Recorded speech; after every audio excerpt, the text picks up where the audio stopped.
Bismillahirrahmanirrahim. Assalamualaikum warahmatullahi wabarakatuh. Selamat sore, salam sejahtera bagi kita sekalian. Shalom, salve, Om Swastiastu, Namo Buddhaya, salam kebajikan. Yang saya hormati Wakil Presiden Republik Indonesia, Saudara Gibran Rakabuming Raka, para Menteri Koordinator yang saya hormati, para Menteri, para Kepala Badan, Ketua Dewan Ekonomi Nasional, para Penasihat Khusus Presiden,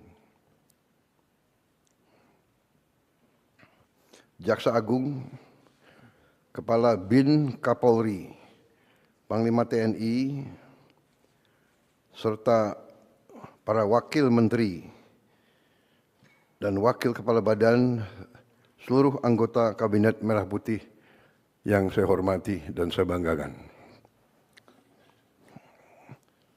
Selamat sore. Tentunya sebagai insan yang bertakwa, marilah kita tidak henti-hentinya memanjatkan puji syukur kehadirat Tuhan Maha Besar bagi umat Islam Allah Subhanahu wa taala yang memiliki sekalian alam. Hanya kepadanya lah kita berdoa dan hanya kepadanya lah kita memohon pertolongan. Kita bersyukur atas segala karunia, atas kesehatan dan kebaikan yang diberikan kepada bangsa kita dan kepada kita sekalian dan keluarga kita. Kita bersyukur kita dapat hadir melaksanakan sidang Kabinet Paripurna pada tanggal 20 Oktober 2025, yaitu tepat 1 tahun saya dilantik, disumpah di MPR kita sebagai Presiden Republik Indonesia. Dan karena itu saya kira saudara-saudara, tepatlah kita berkumpul untuk kita melihat apa yang sudah kita kerjakan 1 tahun ini. Tentunya saya dilantik tanggal 20, 21 saya melantik saudara-saudara. Kemudian kalau tidak salah tanggal 22 ya saya melantik para wakil. Habis itu langsung kita berangkat ke Magelang untuk retreat. Saya lagi berpikir-pikir mungkin setelah 1 tahun perlu juga retreat lagi.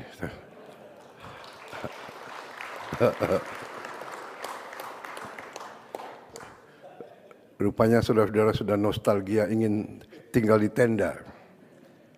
Saudara-saudara,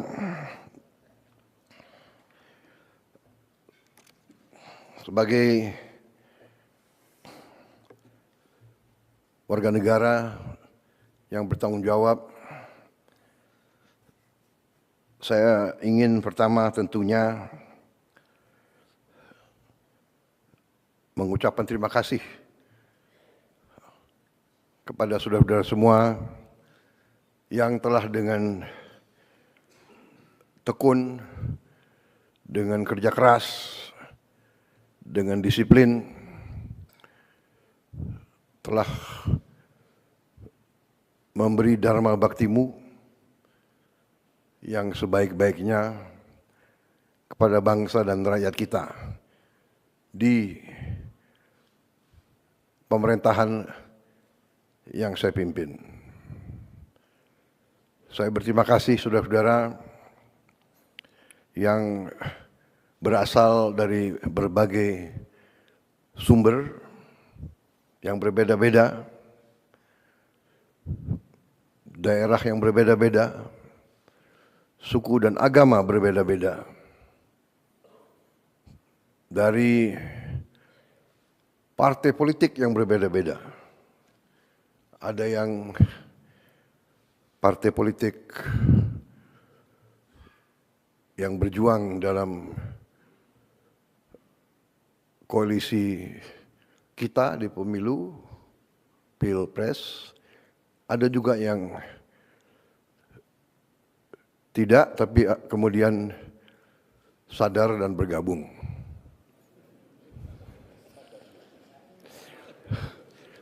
Bukan sadar, tapi terpanggil. Terpanggil. Enggak, ini saya nih, ya kan, jadi nggak apa-apa kan saya sedikit tidak terlalu serius ya. Serius tapi santai. Sersan. Serius tapi santai. Saudara-saudara, tapi intinya bahwa saya terima kasih. Saya, kalau ibarat kita adalah tim sepak bola, ya, saya boleh dianggap sebagai apa? Manager coach. Saudara adalah pemain-pemain. Saudara-saudara, ada dalam babak-babak pertama ini, awal-awal kita ada yang striker. Ada yang bertahan. Ya. Ada yang cadangan. Masih nunggu kapan diperankan secara maksimal. Walaupun saya mengerti saudara-saudara sudah mengambil inisiatif, sudah bergerak masing-masing, saya terima kasih. Tapi saya paham ada yang saya gunakan pertama-tama sebagai striker untuk merebut hasil terbaik cepat. Saudara-saudara, kita patut bersyukur bahwa kita, menurut saya, telah bekerja sangat keras. Untuk itu saya juga mohon maaf, terutama kepada keluargamu, karena saya sering menyita hari istirahatmu. Sepertinya di kabinet kita tidak ada tanggal merah. Dan saudara-saudara sigap. Setiap waktu saya panggil, saudara hadir. Sabtu, Minggu, malam-malam. Dan kadang-kadang saya telepon malam-malam sekali atau pagi-pagi sekali. Saudara langsung jawab. Saya tidak mengerti, mungkin telepon di sebelah bantal, tapi saya terima kasih. Karena memang kalau saya lagi ingat sesuatu, saya harus hubungi segera. Ya.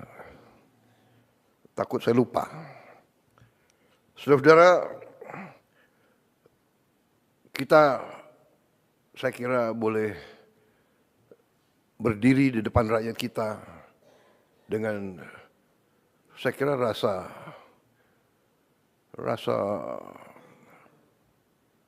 penuh kehormatan dan kepercayaan diri. Kita telah bekerja keras, tapi kita telah menghasilkan hal-hal yang dirasakan oleh rakyat. Pertama, kita telah mencapai hal-hal yang sangat positif di bidang ekonomi. Di tengah ketidakpastian dunia, di tengah perang pecah di mana-mana, hitungan terakhir tadi malam ada 110 perang. Saat ini 110 konflik bersenjata di seluruh dunia. Di tengah kondisi seperti ini, di mana keadaan geopolitik begitu tidak menentu, geoekonomi pun tidak menentu, di mana mata rantai komoditas strategis pasti terpengaruh oleh keadaan geopolitik dunia yang tidak menentu. Energi, pangan sangat rawan terhadap ketidakpastian geopolitik dan geoekonomi ini. Alhamdulillah kita mampu menjaga pertumbuhan ekonomi masih tetap tinggi dibandingkan seluruh dunia. Kita berada di 5%. Di antara negara G20, kita salah satu yang tertinggi dalam kondisi sekarang. Kita mampu menjaga inflasi di sekitar 2%. Salah satu terendah di G20. Ini juga berkat hasil kerja keras kita semua. Kita punya teknik-teknik memantau dan mengendalikan inflasi, saya kira yang kurang diajarkan di fakultas-fakultas ekonomi dunia.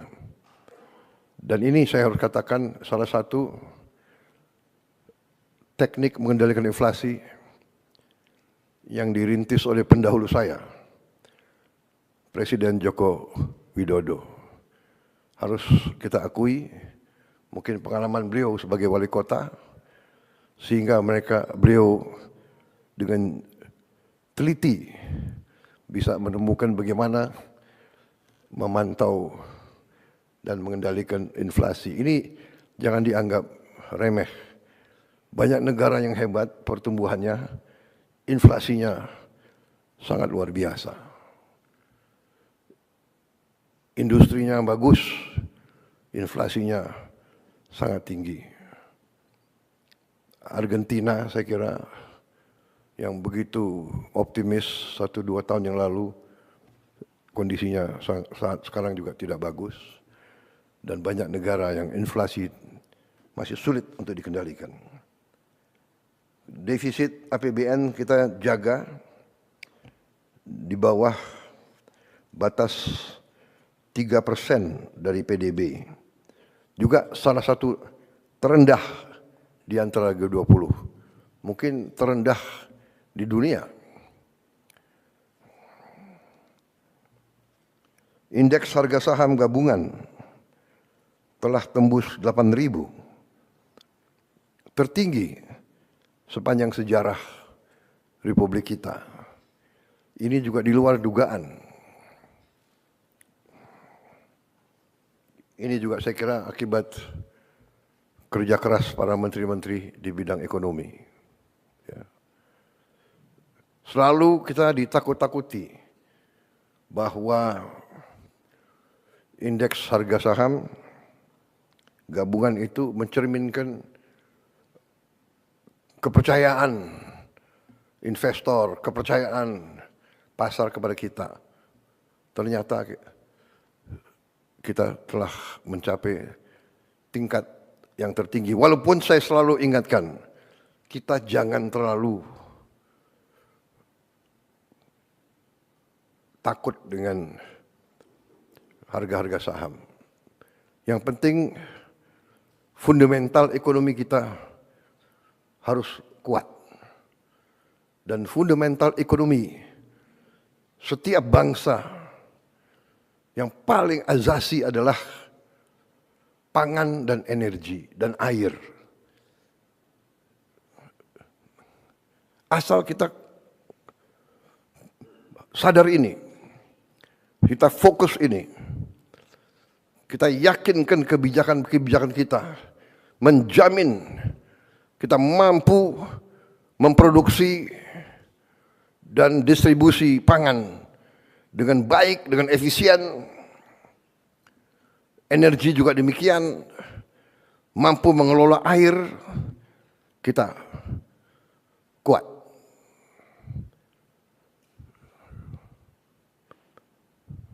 Mata uang, harga saham bisa fluktuasi. Tapi yang paling pokok adalah kita harus jamin produksi pangan, distribusi pangan, dan energi, serta pengelolaan air yang baik. Yang ketiga ini kadang-kadang kita karena kita diberi karunia Tuhan air yang berlimpah-limpah di sebagian besar Republik kita, tapi ada sebagian yang mengalami kesulitan, tapi kita masih kurang pandai dalam mengelola. Kadang-kadang air ini malah menjadi bencana, banjir dan sebagainya. Tapi kita bersyukur di banyak bagian dari dunia ketersediaan air sangat sulit. Tidak mungkin pangan kita aman kalau tidak ada air yang cukup. Jadi ini saya kira catatan pekerjaan rumah kita ke depan. Kita harus dalami masalah air ini. Ya. Saya juga minta Menteri Dikti dan Sains coba dipelajari prodi-prodi di universitas-universitas kita, apakah cukup ya, mempelajari masalah air ini. Bagaimana mencari air, bagaimana mengelola distribusi air, bagaimana mencegah banjir. Air harus jadi sumber produktivitas, jangan menjadi sumber bencana. Saya kira sudah ratusan tahun, ribuan tahun kita pasti tahu daerah-daerah kerendahan pasti banjir kalau musim hujan, apalagi hujan yang tiba-tiba begitu padat karena program atau karena kondisi perubahan iklim.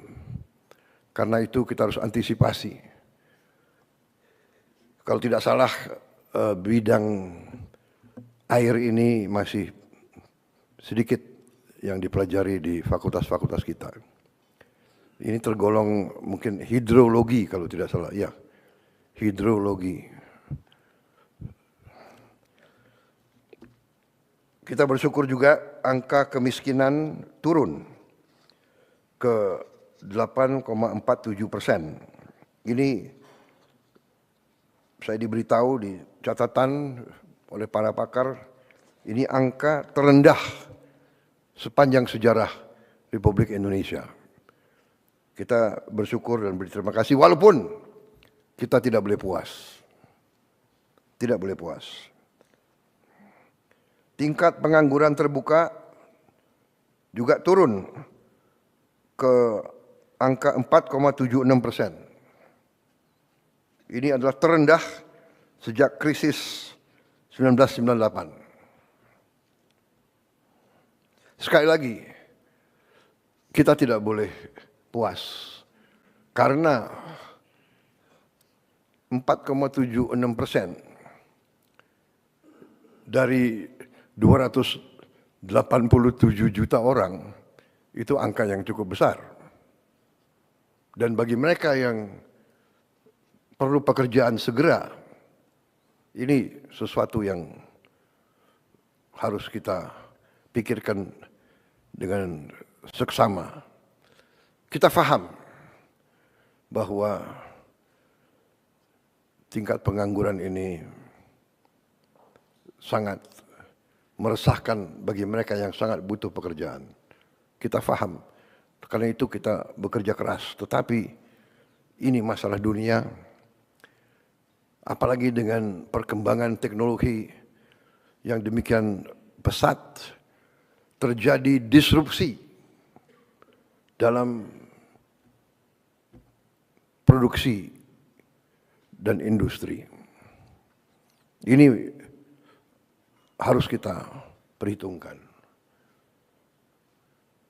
Munculnya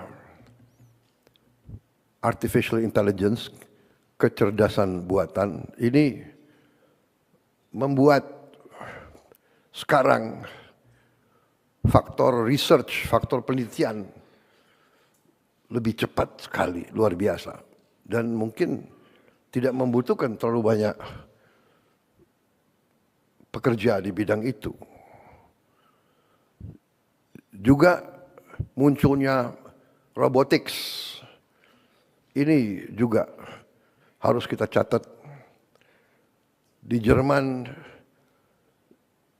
di pabrik Volkswagen yang biasa menggunakan 5.000, 6.000 pekerja, sekarang hanya dengan 30 orang.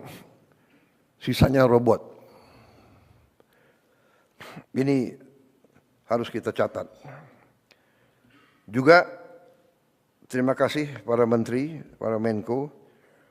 Untuk pertama kali dalam sejarah kita sekarang, Republik kita sekarang, pemerintah kita sekarang punya satu sistem data tunggal sosial ekonomi nasional, DTSEN.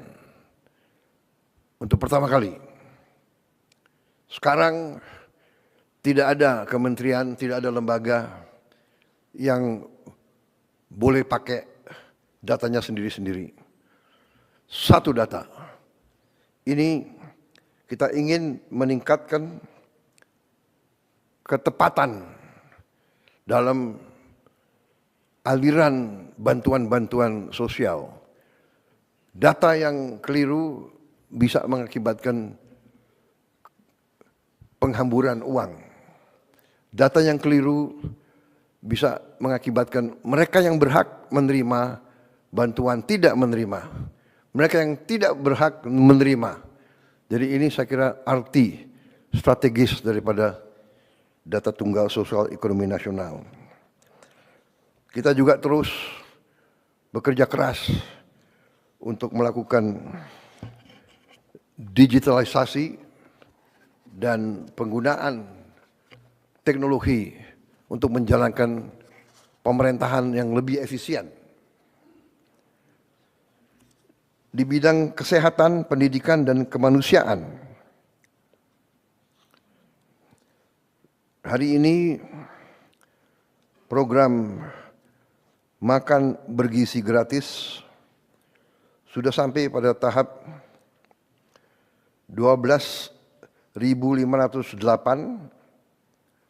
satuan pelayanan pemenuhan gizi, SPPG ataupun unit dapur terpusat sudah mencapai 12.508 dari target kita 32.000. Dan artinya hari ini sudah 1.410.000.000 porsi MBG sudah dimasak dan dibagikan sejak tanggal 6 Januari 2025. Hari ini ada 36.700.000 anak sekolah, ibu hamil, ibu menyusui, dan balita yang sudah menerima makan bergizi gratis ini. 36.700.000. Ini mungkin tiap hari berarti kita beri makan 6 Singapura mungkin. Ini prestasi yang dipantau banyak negara. Yang saya tahu, Presiden Brazil memberitahu kepada saya, mereka butuh 11 tahun untuk mencapai 40 juta. Kita alhamdulillah dalam 1 tahun kita mencapai 36 juta. Memang Kepala BGN bekerja keras supaya pada hari ini mencapai 40 juta. Tapi saya menyampaikan jangan dipaksakan. Ojo ngoyo. Yang penting baik pelaksananya. 36.700.000 ini bukan tanpa kekurangan. Ya. Ada beberapa ribu yang keracunan makan, sakit perut. Tetapi kalau diambil statistik, 8.000 dari 1.410.000.000, saya kira masih dalam koridor error yang manusiawi. Kalau tidak salah,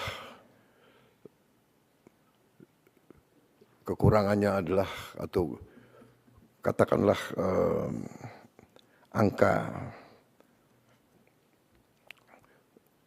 yang sakit itu adalah mungkin sekitar 0,0007,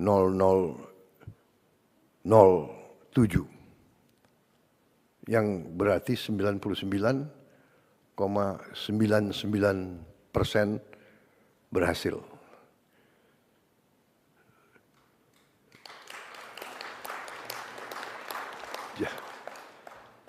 Jadi saya kira dalam sepanjang usaha manusia, hampir tidak ada usaha manusia yang dilaksanakan selama 1 tahun dengan volume yang demikian besar, yang zero error, zero defect, sangat sulit. Walaupun kita tidak boleh menerima. Terus saya tekankan Kepala BGN dan jajarannya untuk menghasilkan suatu prosedur tetap yang ketat, menggunakan alat-alat yang terbaik untuk kita jamin kekurangan atau penyimpangan tidak terjadi. Tetapi kita juga harus yakinkan para guru-guru dan semua yang terlibat untuk mendidik anak-anak kita untuk kalau mau makan pakai tangan harus cuci tangan dengan sebaik-baiknya. Berarti di tiap sekolah harus tersedia air yang bersih, juga dengan sabun. Tapi sebaiknya kita mulai didik anak-anak kita, karena namanya anak-anak, mungkin dia merasa sudah dicuci atau dia apa dan sebagainya, ya mungkin kita harus sekarang Kepala BGN mungkin sudahlah dibagi aja sendok yang sederhana, ya. Tidak apa-apa, ya kan? Saya kira sendok itu tidak terlalu mahal, ya. Walaupun saya tahu kebiasaan rakyat kita memang lebih enak makan pakai tangan. Tapi ini kadang-kadang ya ini, kita sebagai pemimpin, sebagai guru, sebagai orang tua, tidak boleh malas untuk mengingatkan. Saudara-saudara, selain itu, ya, 43 juta orang sudah menggunakan program cek kesehatan gratis. Ini saya kira program pertama kali juga di sejarah Republik kita. Setiap warga negara berhak cek kesehatan gratis sekali dalam setahun pada hari ulang tahun dia. Dan ini mampu kita untuk bisa mencegah di saat dini supaya nanti biaya pengobatan lebih kurang kalau kita tahu dari dini kekurangan penyakit rakyat kita. Walaupun ini juga membuat suatu PR yang sangat besar bagi kita, karena ternyata hasil cek kesehatan gratis ini sebagian besar rakyat kita punya masalah di gigi, di penyakit gigi, sebagian besar. Artinya bahwa sekarang ya kita harus menghasilkan dokter gigi yang cukup banyak. Padahal kita tahu dokter umum saja kita kekurangan. Kekurangan kita sangat besar. Kalau tidak salah kekurangan kita di atas 140.000 dokter. Kita kekurangan di atas 140.000 dokter. Kita juga kekurangan spesialis, juga ribuan spesialis yang kita kurang. Ini PR dan ini tidak hanya kita. Hampir semua negara yang saya kunjungi, saya minta pendapat pemerintah-pemerintah, hampir semuanya menganggap bahwa mereka kurang dokter. Dan tentunya negara yang kaya, dia bisa ambil dokter dari negara-negara yang kurang kaya. Lulusan dari mana-mana ya tergiur karena Inggris kekurangan dokter sangat banyak. Dia ambil dokter dari mana-mana. Jerman, Eropa Barat, Amerika. Dokter, perawat dia ambil dari mana-mana. Dia mampu bayar sangat tinggi. Ini jadi masalah bagi kita. Artinya kebijakan pendidikan kita harus kita sesuaikan. Berarti kita harus menambah fakultas-fakultas kedokteran dan fakultas kedokteran yang ada pun harus ditambah jumlah mahasiswanya. Dan ini kalau perlu kita tambah beasiswa. Mungkin LPDP prioritasnya antara lain yang paling atas adalah untuk kedokteran.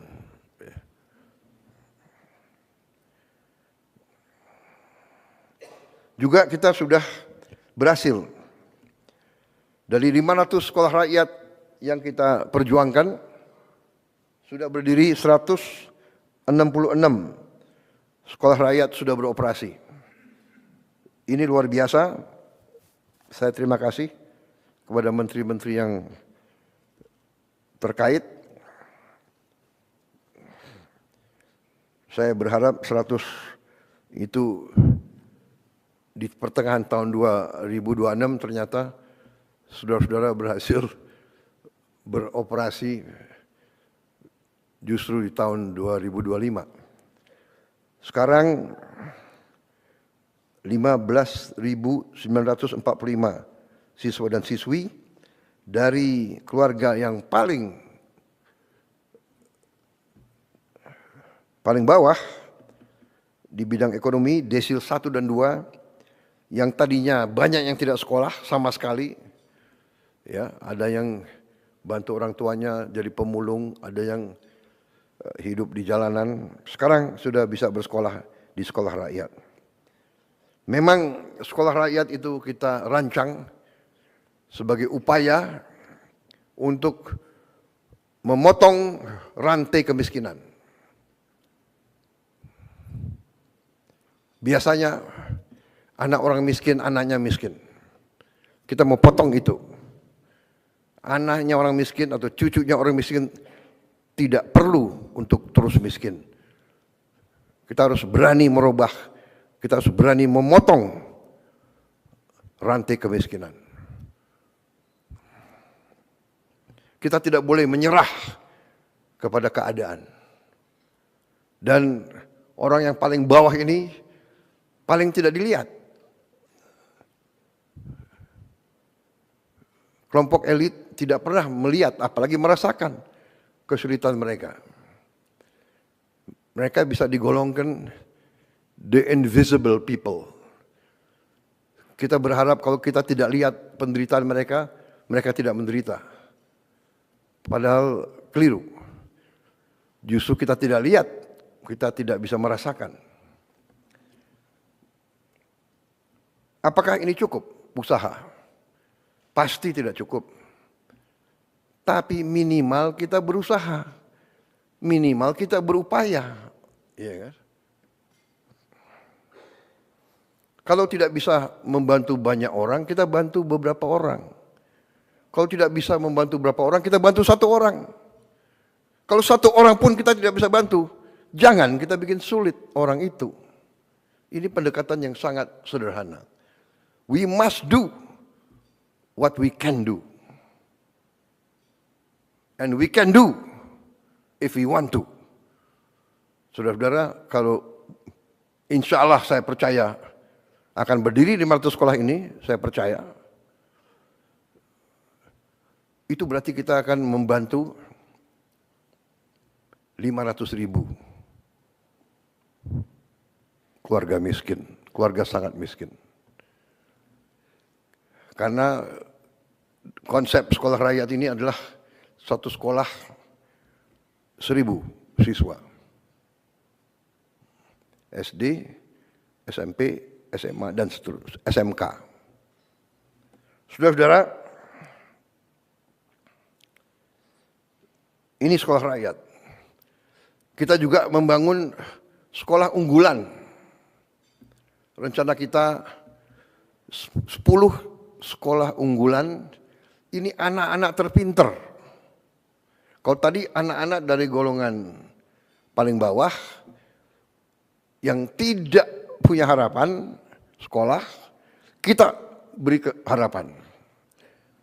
Tapi ada juga anak-anak yang harus kita cari. Unggulan, anak-anak terpinter Republik Indonesia harus kita cari, harus kita kumpulkan. Dan kita harus perkaya, kita harus kasih pendidikan supaya dia bisa nanti menjadi pemenang-pemenang hadiah Nobel. Kita ingin Indonesia unggul di bidang sains dan teknologi. Masa depan hidup Indonesia, masa depan hidup setiap bangsa di abad ke-21 ditentukan oleh sains dan teknologi. Kita butuh anak-anak pinter.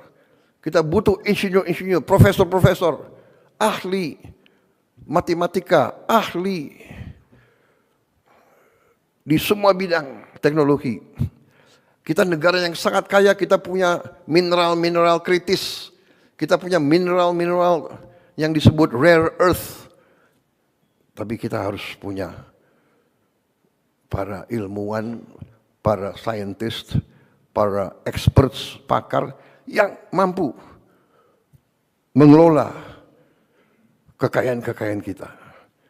Kita tidak boleh dibohongi lagi oleh bangsa-bangsa lain. Jadi saudara-saudara, kita bikin sekolah unggulan yang kita beri nama SMA Garuda. Dan ini rencananya 10 dan ada juga kurang lebih 14 yang sudah ada sekolah unggulan yang kita integrasikan kepada program ini. Jadi program ini asal sekolah itu yang sudah ada mau ikut, berarti ikut kurikulum.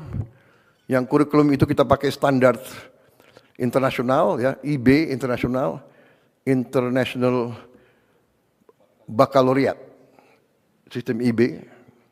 Berarti lulusan itu bisa diterima di universitas manapun di dunia yang terbaik.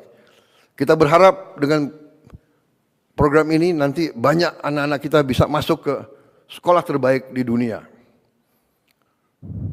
Harvard, MIT, Oxford, dan sebagainya. Sekarang itu ditangani oleh Menteri Dikti dan Wamen, Wakil Menteri Dikti, ya, Profesor Stella. Saya sendiri saya dulu di Harvard saya. Tapi hanya ke toko buku. Tapi kalian sempat ya, berapa detik terkesan, ya. Saudara-saudara,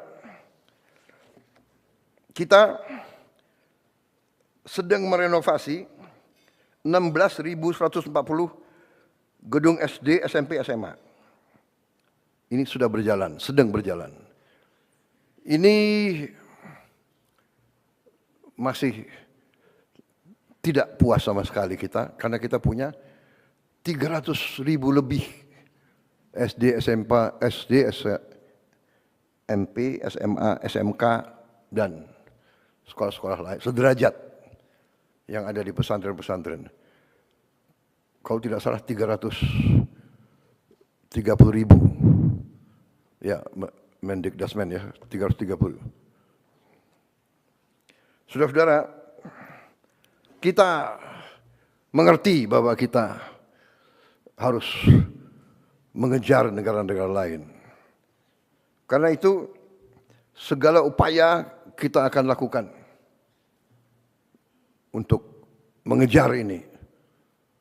Tadi SMA Garuda 10, kita berharap 10 tiap tahun. Dan ini kriterianya sangat tinggi. Tapi tidak ada masalah, saudara-saudara, kita negara besar. Kalau tidak salah, dari statistik semua negara, populasi, ya, 1% tiap populasi diperkirakan akan memiliki IQ kecerdasan 120 ke atas. 1%. Kalau 1% dari 287 juta, itu saya kira cukup besar. Karena masuk angkatan kerja tiap tahun sekitar 5 juta, 4,8, 4,9 juta.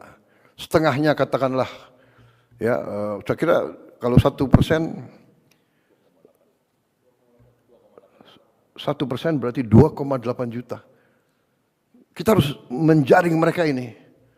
Dan jangan anggap bahwa mereka itu anak-anak orang menengah ke atas. Banyak anak orang bawah, orang miskin ternyata punya kecerdasan yang tinggi.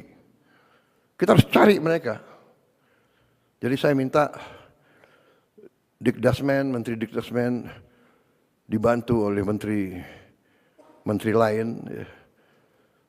Menteri Dikti Sains dan Teknologi dibantu oleh Menteri Sosial, dibantu oleh Panglima TNI, dibantu oleh Kapolri yang punya jaringan ke desa-desa, mungkin dibantu oleh ormas-ormas, dibantu yang punya yayasan-yayasan.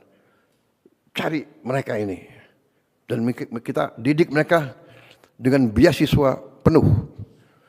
LPDP akan saya tambahkan uang-uang dari sisa efisiensi penghematan, uang-uang yang kita dapat dari koruptor-koruptor itu, sebagian besar kita investasi di LPDP. Mungkin yang 13 triliun,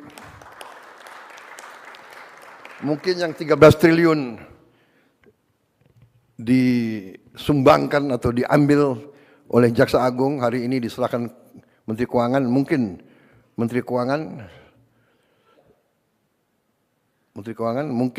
sebagian bisa kita taruh di LPDP untuk masa depan. Ya.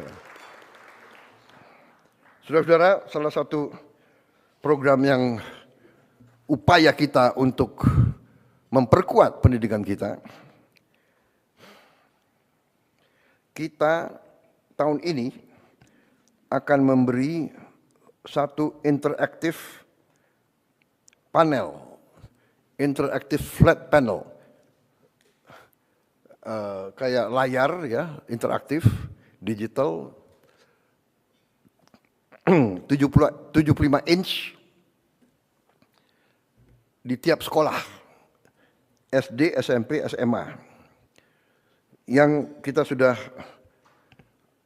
adakan sekarang adalah, kalau tidak salah sudah dibagi ke mendekati 50.000 sekolah, ya Menteri, ya Dikdasmen, sudah 50.000 sekolah sudah dapat.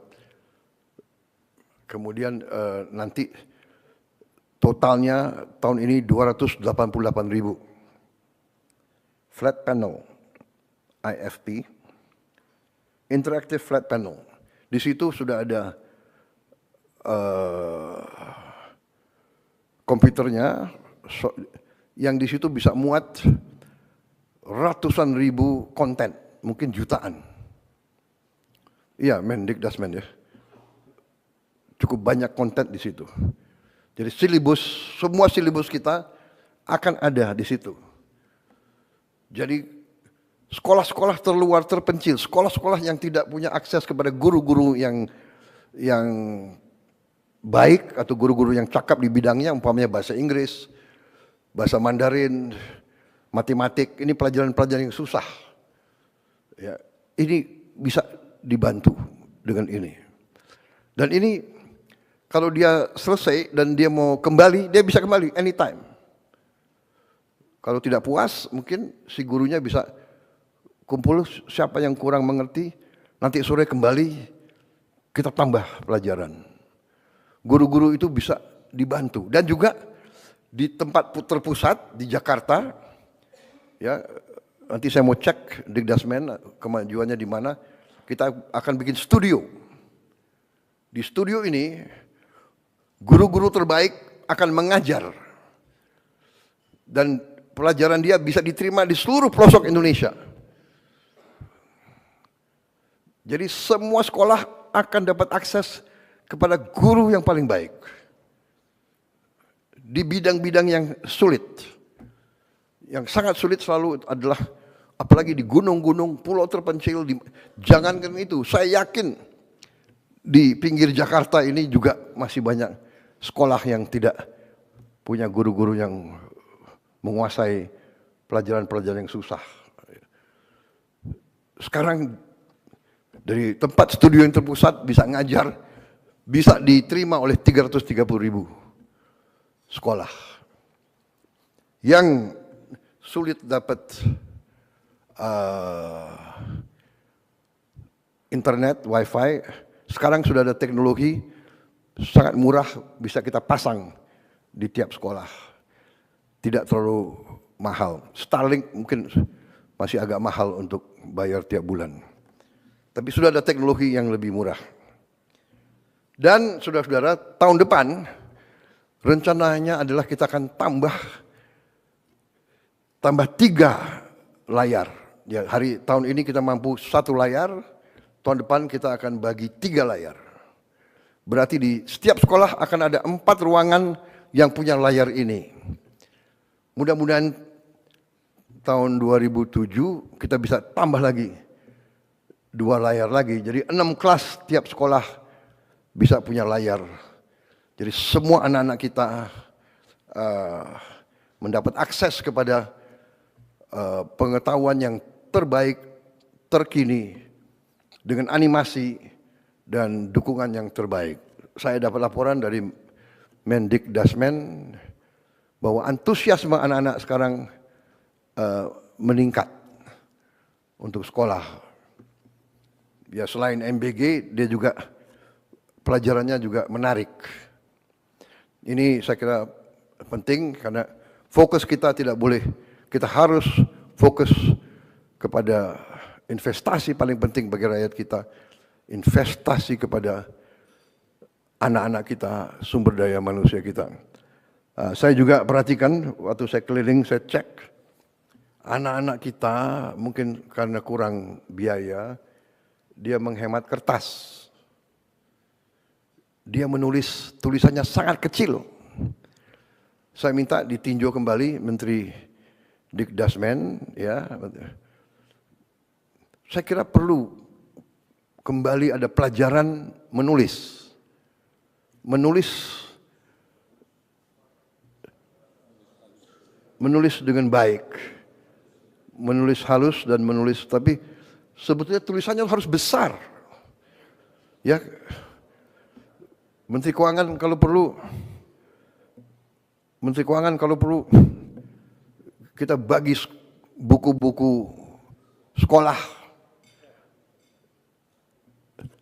yang besar-besar, tulisannya harus besar, anak-anak harus dididik nulis besar. Saya khawatir kalau dia nulisnya sangat kecil, ujungnya nanti dia harus pakai kacamata semua. Ini masalah kecil tapi mendasar. Ya. Dan saya tergerak karena saya tahu anak ini nggak mau memberatkan orang tuanya. Jadi dia menghemat kertas. Can you imagine? Ya, jadi saudara-saudara, hal-hal seperti ini.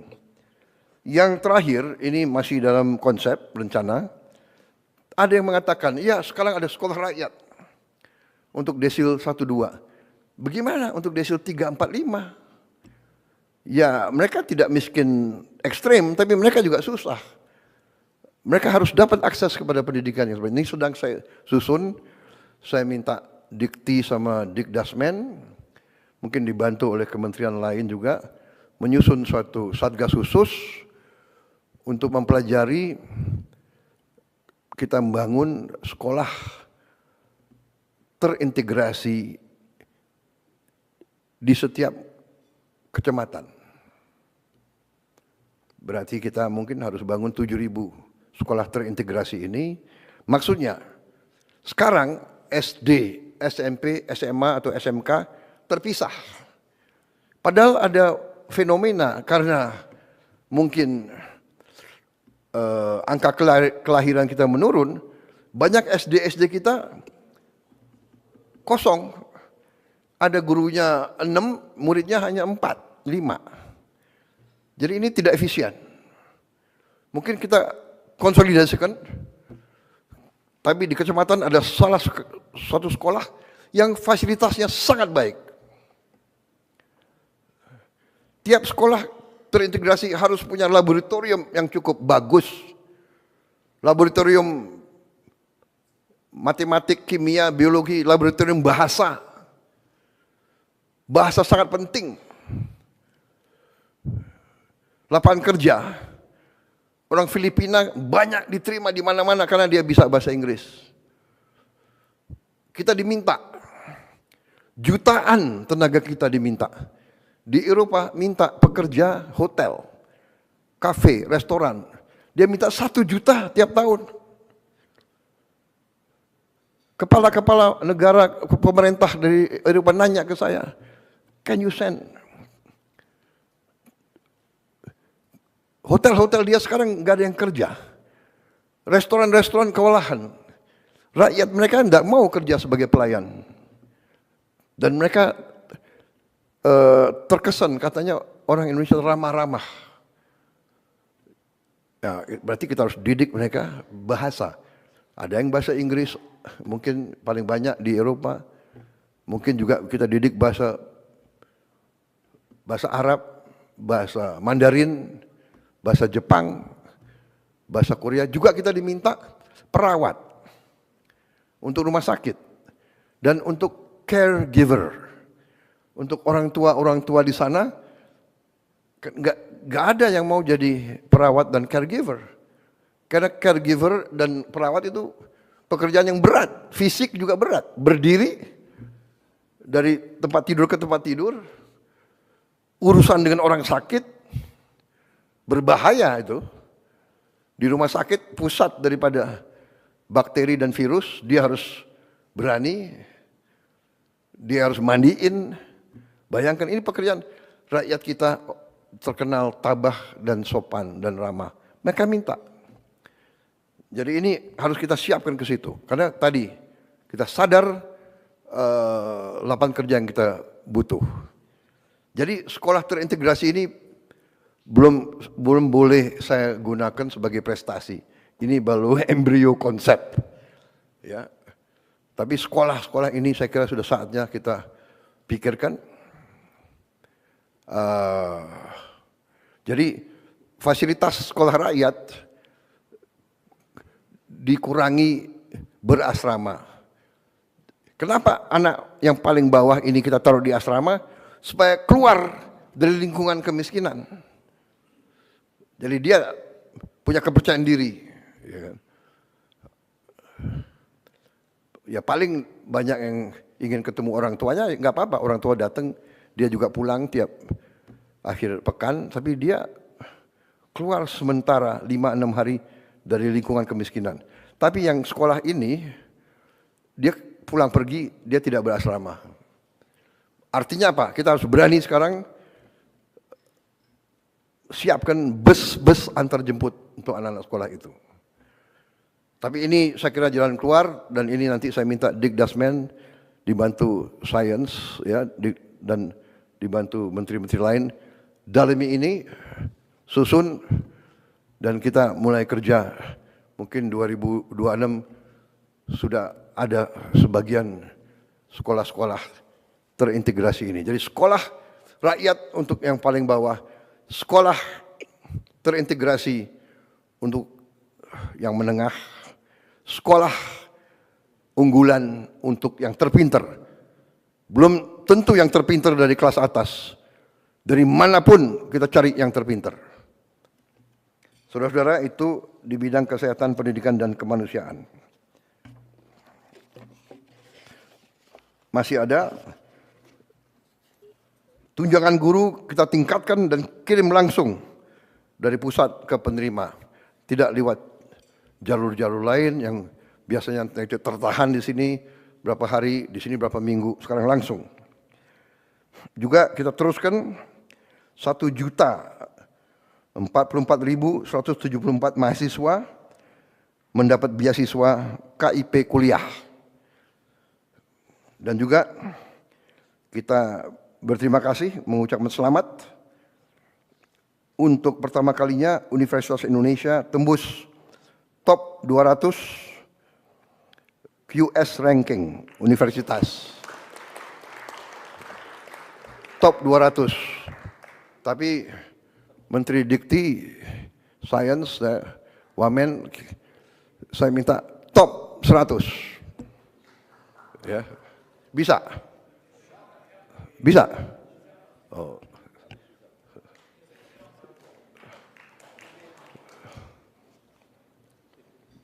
Pasti nanti akan disusul oleh ITB,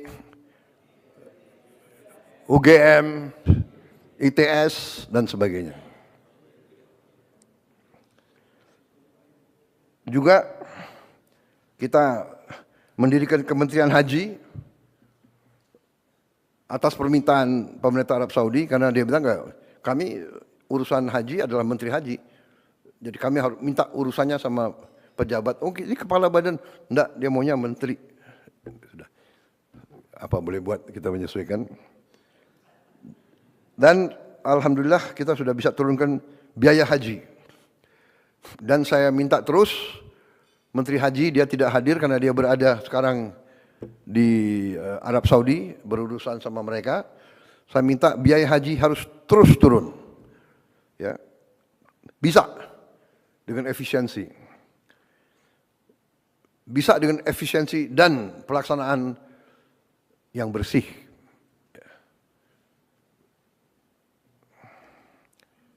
Waktu tunggu haji juga bisa dipercepat dari tunggu 40 tahun, sekarang bisa hampir setengah kita potong, tunggu 26 tahun. Tapi itu masih lama juga. Kita berusaha untuk memotong lebih. Tapi alhamdulillah pemerintah Arab Saudi untuk pertama kali dalam sejarah setuju pembangunan kampung Indonesia di kota Mekah. Jadi pemerintah Arab Saudi akhirnya saya datangi beberapa kali, saya lobby terus, mungkin beliau kasihan sama kita. Untuk pertama kali dalam sejarah diizinkan negara asing memiliki lahan, memiliki tanah di kota suci. Dirubah undang-undangnya khusus untuk kita. Kita negara pertama. Ya sesudah kita terserah yang lain menyusul ya. Tapi ini luar biasa ya. Kita ditawarin kalau tidak salah ada berapa puluh lahan. Mudah-mudahan kita dapat lahan. Kalau tidak salah ada berapa lahan yang tidak terlalu jauh dari Masjidil Haram, ada yang nyambung langsung. Ya mudah-mudahan Menteri Agama sudah rintis dan sudah lihat terus. Nanti saya serahkan saja, dan Kepala Danantara yang juga merintis, beliau bolak-balik ke situ sampai kepalanya botak. Tapi alhamdulillah prestasi, mudah-mudahan tidak berapa lama lagi kita akan punya kampung haji sendiri. Saudara-saudara. Berarti nanti fasilitasnya kita atur sendiri, ya. Makan semuanya kita atur supaya tidak ada lagi kekurangan atau penyimpangan atau kekecewaan daripada jemaah haji kita. Ini saya kira terobosan luar biasa ya. Pertama dalam sejarah dia robah undang-undangnya, negara asing boleh memiliki tanah, dia tawarkan lahan-lahan yang terbaik walaupun harus tender terbuka. Dan nanti tendernya kalau tidak salah ditutup tanggal 30 Oktober ini. Jadi kita kerja keras ya. Saudara, tapi ya saya juga lobby terus. Waktu kemarin saya ketemu Menteri Luar Negerinya, Saya bilang, Pak, ini ada lelang ditutup tanggal 30 Oktober. Tapi yang daftar lelang berapa ribu ya sudah? Oh 90. 90 entitas lain yang juga bidding lahan yang kita inginkan. 90 ya. Wah, ya mudah-mudahan lah. Mungkin Menteri Agama pimpin doa khusus nanti. Mudah-mudahan kita bisa dapat lahan yang kita inginkan. Jadi ini prestasi kita di bidang kesehatan, pendidikan, kemanusiaan, termasuk di bidang agama. Saya lanjut di bidang investasi, penciptaan lapangan kerja, pariwisata, dan antara. Untuk pertama kali dalam sejarah, pengemudi ojek online menerima bonus hari raya. Pertama kali. Juga sekarang kita sedang diskusi terus sama perusahaan-perusahaan terbesar, ojol, untuk kita cari pelayanan terbaik untuk pengemudi ojol ini, kemudian efisiensi, sehingga tidak terjadi suatu persaingan yang saling merugikan. Tapi kita ingin supaya lapangan kerja ojol ini, pengemudi ojol ini terjamin. Kalau tidak salah ada 4 juta pengemudi ojol ya di 2 perusahaan besar itu, dan sekitar 2 juta pengusaha yang menggunakan ojol sebagai sarana jual beli UMKM. Jadi 6 juta orang hidup dari masalah ini. Kemudian upah minimum provinsi kita sudah naikkan 6,5% sampai 6,5%. Tertinggi dari beberapa tahun yang sebelumnya. Juga kita sudah menghitung, sudah menghasilkan mungkin hampir dengan 1 juta lapangan kerja baru di SPPG, dan mungkin tahun depan akan mencapai minimal 1,5 juta yang kerja langsung untuk SPPG. Kita punya 30.000 SPPG nantinya kalau berfungsi semua. Tiap SPPG, tiap dapur membutuhkan 50 orang bekerja. Jadi 50 kali 30.000, 1,5 juta. Tiap dapur sekarang rata-rata menerima supplier yang jual telur, yang jual sayur, yang jual macam-macam itu rata-rata 15 per dapur. Masing-masing supplier mempekerjakan minimal 5 sampai 10 orang. Jadi kita bisa bandingkan multiplier effect daripada ini. Saya kedatangan rombongan dari Rockefeller Institute. Mereka meninjau MBG kita dan mereka mempelajari. Dan mereka sampaikan bahwa kita ini sedang disorot oleh dunia, program kita. Dan dia mengatakan menurut dia ini program yang terbesar, roll out-nya dan paling cepat. Dan dia sudah meninjau beberapa, dan dia mengatakan sekarang ada 112 negara yang ikut program atau melaksanakan program ini. Waktu kita mulai, kita berada di negara ke-78 atau 79. Sekarang sudah tambah lagi sekian puluh negara yang merasakan pentingnya MBG ini. Dan dia katakan $1 yang dikucurkan untuk program MBG ini, returnnya, dampaknya itu, returnnya itu, hitungan mereka antara 5 kali, $5 sampai nanti di ujungnya $37. Anda bisa bayangkan, 5 kali menurut dia minimal dampak ekonominya. Jadi kalau kita tahun depan akan turunkan 330 triliun untuk MBG ini, yang artinya itu $20 miliar, kalau 5 kali itu arti ada $100 miliar beredar di desa, di kecamatan, di kabupaten. Jadi untuk pertama kali dalam sejarah Indonesia, uang yang disedot dari daerah ke pusat dan banyak di pusat lari ke luar negeri, kita balikan. Sekarang uang itu kita gelontorkan di desa-desa, di kecamatan, di kabupaten. Dan ini menurut para ahli, bukan dari saya, Anda bisa cek Rockefeller Institute. Kalau nggak salah itu senior vice presidentnya Mr. Roy Cohen kalau tidak salah, atau Roy Steiner. Maaf kalau saya lupa, maklum baru saja menginjak usia 74 tahun.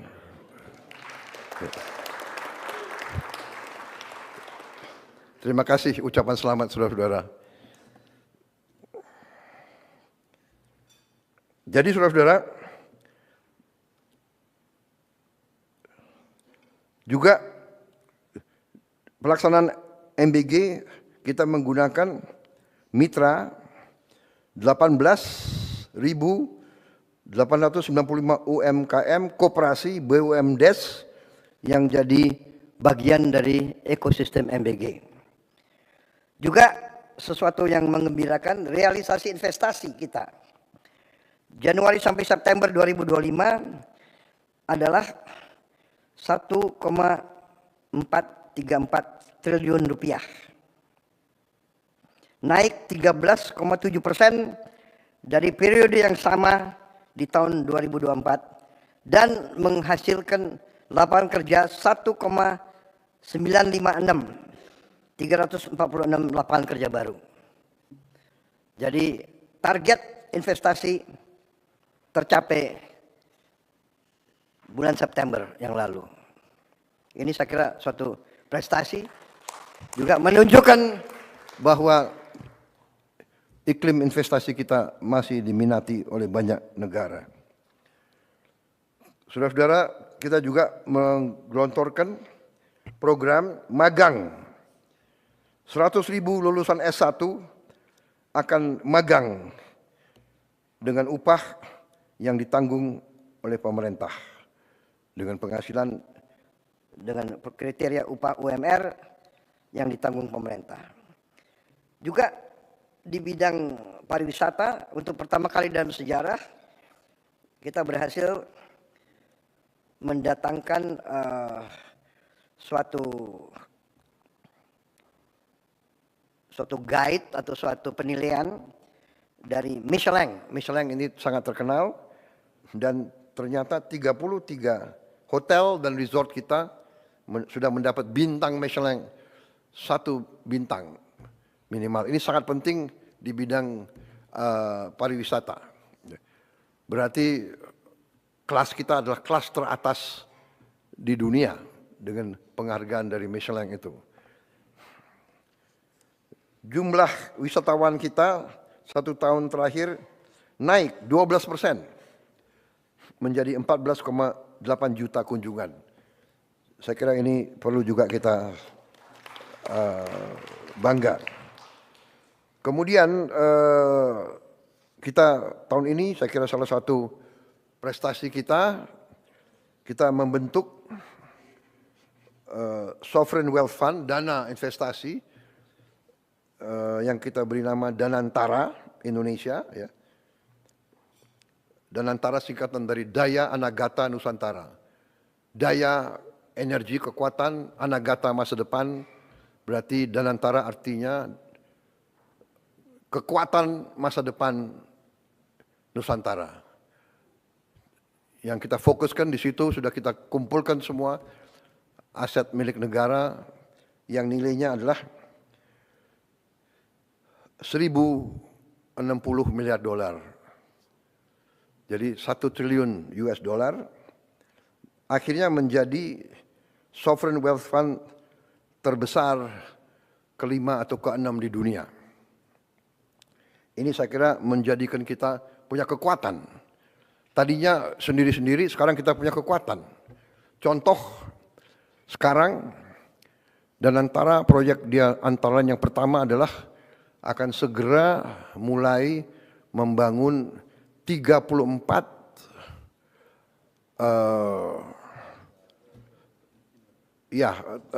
pembersihan limbah, sampah dari kota-kota besar, alatnya atau pabrik pembersihannya dan bisa pengolah ini diolah justru menjadi energi, menjadi listrik.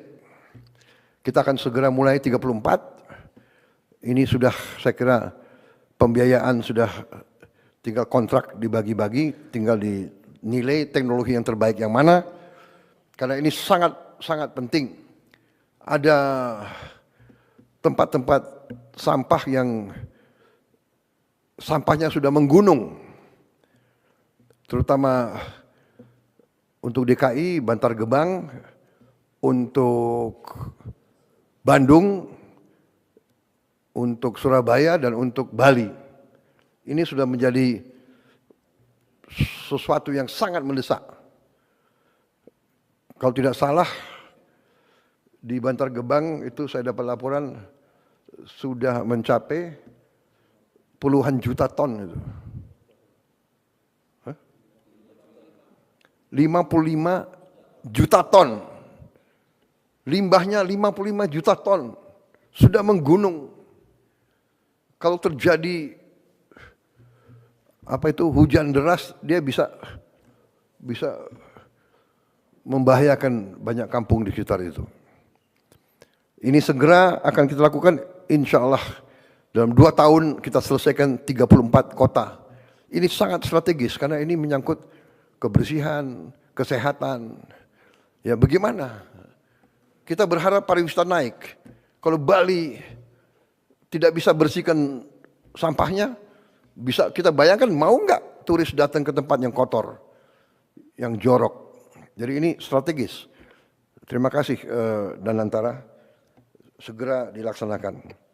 Kemudian hilirisasi. Kita sekarang akan segera mulai membangun pabrik baterai terbesar di Indonesia. Nilainya 100 triliun. Ini kerjasama antara salah satu perusahaan baterai terbesar di dunia, CATL dan Antam. Di bidang UMKM, kita sudah ampuni hutang-hutang lama untuk para petani dan nelayan, sehingga kurang lebih 67.000 pelaku UMKM, petani nelayan sekarang bisa lagi mendapat akses modal ke perbankan. Kita juga sudah bentuk 81.613 koperasi desa dan kelurahan di seluruh Indonesia sudah terbentuk, kurang lebih 100 sudah beroperasi, kemudian kurang lebih 1.000 sudah groundbreaking pembangunan gudang. Kita berharap awal tahun 26, sekitar Maret tahun 2026, 80 sekian ribu sudah akan beroperasi. Banyak orang tidak percaya, tapi kita selalu akan buktikan dengan bukti. Ya, pemerintah kita adalah evidence based. Dulu waktu saya lancarkan program MBG, banyak yang mentertawakan saya, menyinyir, dan sampai sekarang ada yang mengatakan bahwa MBG ini tidak berguna atau membahayakan. Tapi kita buktikan dengan evidence, dengan bukti. Dan tadi 99,99 angka keberhasilan saya kira cukup bagus itu. Dan di mana-mana anak-anak yang bicara, di mana-mana. Kita juga sekarang di bidang pangan, ini salah satu prestasi kita yang sangat melegakan kita. Saya memberi waktu 4 tahun untuk kita kembali swasembada. Ternyata tim pangan kita berhasil insya Allah swasembada dalam 1 tahun. Saudara-saudara, kita berada di bulan Oktober. Sekarang ini kita punya produksi nasional Januari-Oktober mencapai 31.038.157 ton. Ini adalah produksi tertinggi sepanjang sejarah Republik Indonesia. Jadi ya boleh kita tegakkan kepala kita dengan penuh kehormatan. Ya. Saya kasih target 4 tahun, mereka hasilkan dalam 1 tahun. Kita juga sekarang cadangan beras pemerintah di gudang Bulog mencapai 4,2 juta ton di bulan Juni 2025. Juga tertinggi sepanjang sejarah NKRI. Kemudian nilai tukar petani melonjak ke angka 123, tertinggi sepanjang sejarah NKRI. Kemudian harga beli gabah kita naikkan ke rupiah 6.500 per kilogram, dan kita telah tegas menindak perusahaan-perusahaan yang nakal, yang main-main dengan harga ini dan menipu rakyat. Beras subsidi ditempel, dijual dengan harga premium. Ini kita tindak keras. Kita juga sekarang ya berhasil pupuk langsung dari pabrik ke petani.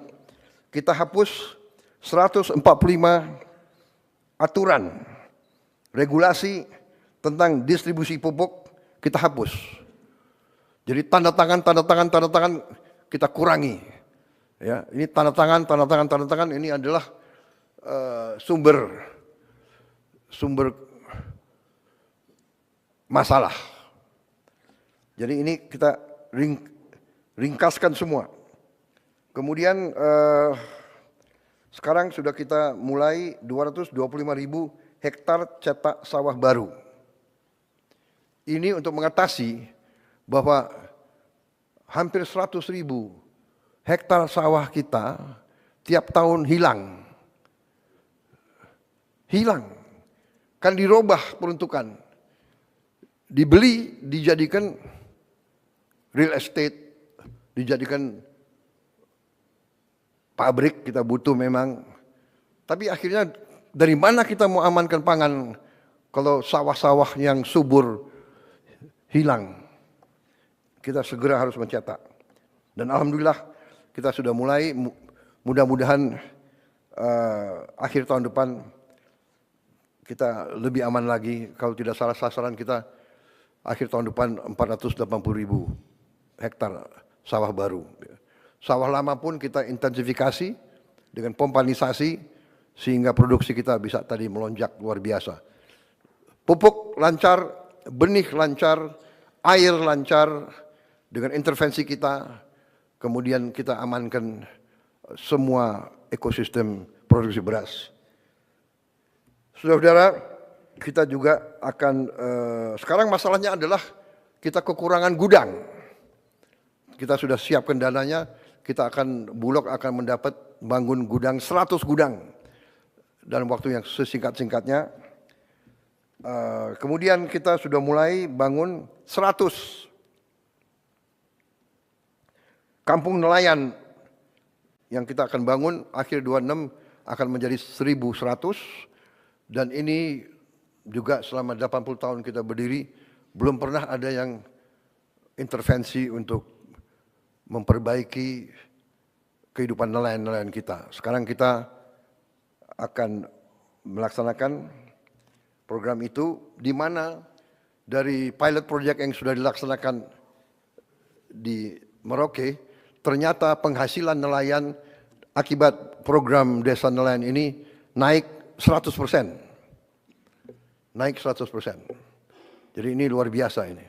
Karena tadinya dia nggak punya es. Hal yang paling dasar tidak punya es, karena nggak ada pabrik es di tempat-tempat terpencil. Bagaimana dia mau pelihara ikan dia melaut satu hari kembali, ya ikannya sudah tidak bagus. Sekarang tiap desa nelayan akan ada produksi es, akan ada cold storage, gudang, dan fasilitas-fasilitas lain. Kita juga sekarang sudah punya program, kita lagi membangun 1.582 kapal nelayan modern. Insya Allah akhir tahun depan dan 2027 kita akan punya 1.582 kapal nelayan modern dari GT 30 sampai GT 10.000. Ini menghasilkan devisa dan menghasilkan protein untuk rakyat kita. Capaian di bidang hukum dan pemberantasan korupsi. Gaji hakim tingkat yang paling rendah kita naikin 280%. Dan ini akan kita terus pemantau. Kita minta hakim-hakim kita hidupnya baik, kualitas hidupnya baik, hidup terhormat, supaya dia tidak bisa disogok. Hakim-hakim kita tidak boleh dibeli oleh siapapun. Itu tujuan kita. Jadi saudara-saudara, bukan kita mau menganakmaskan siapapun, tapi ini sangat penting. Ya, dia tidak boleh bisa dibeli karena dia menangani kadang-kadang kasus triliunan. Tadi bukti, hari ini kita berhasil mendapat 13 triliun dari 17 triliun yang diputuskan oleh pengadilan. Jadi hakim-hakimnya itu menurut saya punya hati nurani, keberanian, dia putuskan, akhirnya kita selamatkan 17 triliun uang rakyat. Bayangkan dia nangani kasus 17 triliun, dia tidak punya rumah dinas. Saya dapat laporan bahwa sekian ribu hakim-hakim tidak punya rumah dinas. Dia harus kontrak. Banyak hakim-hakim kita harus kontrak. Ini kita perbaiki. Kemudian kita berhasil mengalihkan 306 triliun rupiah anggaran negara yang rawan korupsi, kita alihkan untuk program-program pro rakyat. 300 triliun, ini yang kita pakai untuk langsung ke rakyat. Kemudian kita bertekad tidak ada kasus-kasus korupsi yang tidak bisa diselidiki. Tidak ada, no more untouchable, nggak ada yang untouchable lagi. Saya terima kasih penegak hukum yang tegar meneruskan tugas yang mulia ini. Juga penegak hukum telah berhasil menyelamatkan lebih dari 1.000 triliun kerugian negara. Ini yang kita berhasil kita tegakkan. Lebih dari 4 juta hektar kebun kelapa sawit dalam kawasan hutan yang melanggar undang-undang dan melanggar hukum, ini kita kuasai kembali oleh rakyat, oleh negara. Juga lebih dari 100 triliun kerugian dari tambang ilegal berhasil kita hentikan. Terutama kemarin dari Bangka Belitung, kita tutup, sampan pun tidak bisa keluar membawa hasil selundupan. Saya dilaporkan yang terakhir itu 1 sampan, isinya timah, berhasil ditangkap oleh Angkatan Laut kita. Ini kita hentikan, dan ini kita menyelamatkan kurang lebih 45 triliun 1 tahun. Mungkin ada nggak tahu pihak-pihak yang teriak-teriak, tapi sudahlah. Pihak-pihak itu pihak-pihak yang salah. Pihak-pihak yang melanggar hukum, pihak-pihak yang mencuri dari rakyat Indonesia. Yang mengakibatkan kita masih banyak orang miskin, karena kekayaan kita banyak dicuri.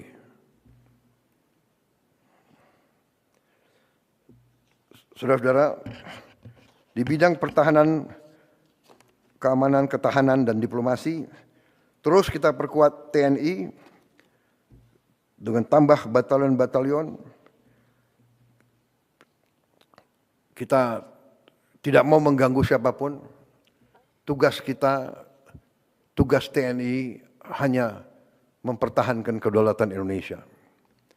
Tapi kita tidak boleh lugu, kita tidak boleh lengah. Tadi saya katakan ada 110 perang yang berlanjut, padahal anggota PBB ya sekitar 200. Bayangkan 110 konflik. Ya, mudah-mudahan kita bisa ikut berperan di bidang penyelesaian Gaza. Saya sudah perintahkan TNI siap untuk ngirim 20.000. Saya kira juga sudah ada kontak sama beberapa negara menanyakan kesiapan kita. Ya. Kita siap untuk mendukung upaya perdamaian di Timur Tengah. Dan bila perlu di tempat lain. Kita juga sudah mulai persiapan untuk membangun 535 km panjang tanggul laut di pantai utara Jawa. Ini untuk menyelamatkan 50 juta penduduk. Air laut naik 5 cm setahun. Jadi harus segera kita selamatkan ini. Karena di pantai utara Jawa ini juga kalau tidak salah 60% industri kita ada di pantai utara Jawa itu. Dan puluhan ribu hektar sawah-sawah yang subur juga di situ. Harus kita selamatkan. Saudara-saudara, saya kira itu capaian-capaian yang saya sampaikan. Dan ini menunjukkan saudara-saudara bahwa kita berada di jalan yang benar.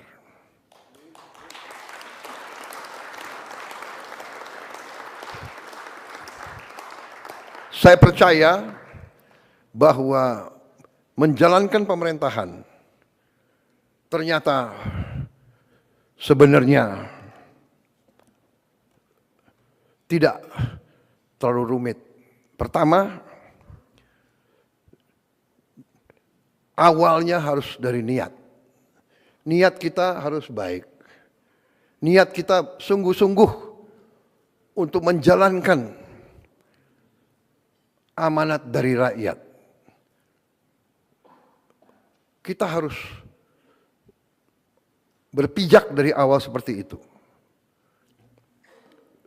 Kita diberi kekuasaan oleh rakyat untuk melindungi rakyat dari semua bahaya. Bahaya kemiskinan, bahaya kelaparan, bahaya penyakit, bahaya ancaman dari badai, dari bencana, ancaman dari kerusuhan, ancaman dari serangan dari pihak luar. Serangan bisa berupa fisik, bisa berupa non-fisik. Saudara-saudara, saya beri contoh dari 2 pulau Bangka Belitung, kita hilang 45 triliun tiap tahun selama sekian puluh tahun. Apakah itu bukan sebuah serangan? 45 triliun kali 10 tahun aja 450 triliun. Kali 20 tahun 900 triliun. Apa yang kita bisa bangun dengan 900 triliun?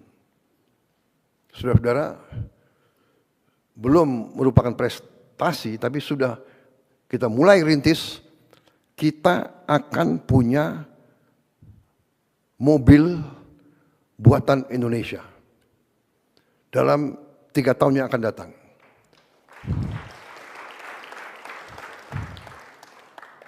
Saya sudah alokasi dana, sudah kita siapkan lahan untuk pabrik-pabriknya, sedang bekerja sekarang tim. Kita sudah menghasilkan Jeep buatan Indonesia. Jadi sekarang pejabat-pejabat kita, perwira-perwira kita bangga, kita tidak pakai Jeep buatan negara lain. Kita pakai Jeep buatan Indonesia sendiri. Komandan-komandan pasukan kita, kalau naik kendaraan, mimpin pasukannya dia bangga, dia pakai Jeep buatan Indonesia. Presidenmu pakai Jeep buatan Indonesia. Kemarin saya berangkat, saya pergi, saya mau incognito, jadi saya nggak mau pakai, saya pakai mobil biasa, tapi saya pakai Alphard. Udah lama saya nggak menikmati Alphard. Enak juga ini ya. Tapi, Prabowo, ingat, kamu presiden di Indonesia, harus beri contoh. Ya sudah, pakai mau terus. Dan sebentar lagi, saudara-saudara semua harus pakai maung. Saya nggak mau tahu tuh.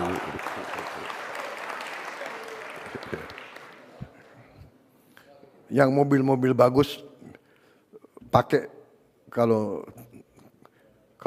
libur saja. Ya pada saat saya nggak panggil kau, bolehlah kau pakai begitu. Saudara-saudara, saya kira itu yang bisa sampaikan karena masih banyak kamera. Nah, media terima kasih Anda dengan sabar. Dan sekarang saya persilakan menikmati hidangan yang disiapkan. Jadi usirnya sopan. Karena bagian ini nggak boleh kau dengar. Jadi ada hal-hal yang memang belum siap untuk diumumkan.